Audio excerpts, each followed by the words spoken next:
السلام علیکم ناظرین، کیا حال چال ہے؟ ٹھیک ہے، آپ سب خیریت سے ہوں گے؟ تو اچھا ناظرین، آج آپ کو میں بتانے جا رہا ہوں ایک خارش کے لیے ایک ٹھنڈا سا علاج۔ جن دوستوں کو اکثر خارش رہتی ہو جسم پر، جیسے کہ سوکھی خارش، رات کو خارش ہو جاتی ہے گرمی کی وجہ سے، یا دھوپ میں کام کرنے سے سر میں جلن ہوتی ہے، خارش ہوتی ہے سر میں، جسم میں خارش ہوتی ہے، ٹانگوں میں خارش کرنے سے ٹانگوں پہ الجھن ہوتی ہو، تو ان دوستوں کے لیے میں آج آپ کے لیے ایک نسخہ لایا ہوں، جو کہ آپ ناظرین دیکھ رہے ہیں ایک چھوٹے چھوٹے سے دانے ہیں۔ تو ناظرین، آپ ان دانوں کو بھی دیکھ رہے ہیں کہ یہ دانے کس چیز کے ہیں۔ تو دوستو، یہ دانے ہیں پنیر کے۔ تو آپ نے اس طرح کرنا ہے کہ تھوڑا سا پنیر لے لینا ہے، تو اس کو آپ نے رات کو اچھی طرح صاف کر لینا ہے۔ جیسے کہ آپ یہ دیکھ رہے ہیں نا، ان کے اوپر یہ چھوٹی چھوٹی سی ڈوڈیاں، یہ توڑ لینی ہے اس کے اوپر سے۔ تو دوسری یہ آپ دیکھ رہے ہیں، یہ اوپر اس کی چھلکا ہے، یہ آپ نے اتار دینا ہے۔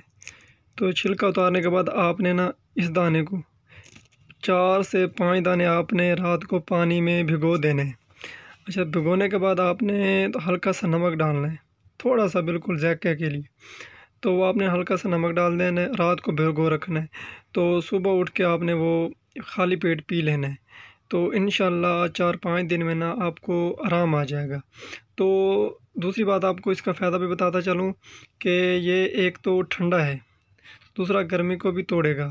اکثر دوستوں کو نا گرم چیزوں کھانے کی وجہ سے نا یہ خارش کا مسئلہ بنتا ہے، جیسے کہ پکوڑے، سموسے، چکن، شورما، برگر، یہ چیزیں کھانے سے نا معدہ ہیٹ کر جاتا ہے اور اس کی وجہ سے خارش ہوتی ہے۔ تو بھائی، یہ پنیر ہوتا ہے ٹھنڈا، تو وہ دوست جو خارش کے لیے ہیں، تو خارش والے دوست ہیں نا، اس نسخے کو استعمال کریں، انشاءاللہ ضرور اور ضرور فائدہ ملے گا۔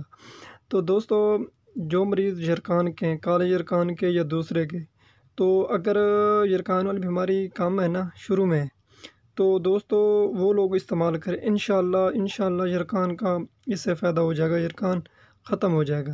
اگر یرقان پرانا ہو چکا ہے نا، تو وہ پھر لوگ ایسے کریں کہ اس کو پیس کے نا، تو صبح شام دوپہر 3 ٹائم استعمال کریں، انشاءاللہ ان کو ضرور فائدہ ملے گا۔ تو دوستو، آج کی ویڈیو آپ کو اچھی لگی ہو نا، تو ہمارے اس چینل کو ضرور سبسکرائب کریں اور شیئر کریں، اور بیل کے بٹن کو دبانا نہ بھولیے، تاکہ ہماری جو بھی نئی نئی ویڈیو نا وہ آپ کو ملتی رہے۔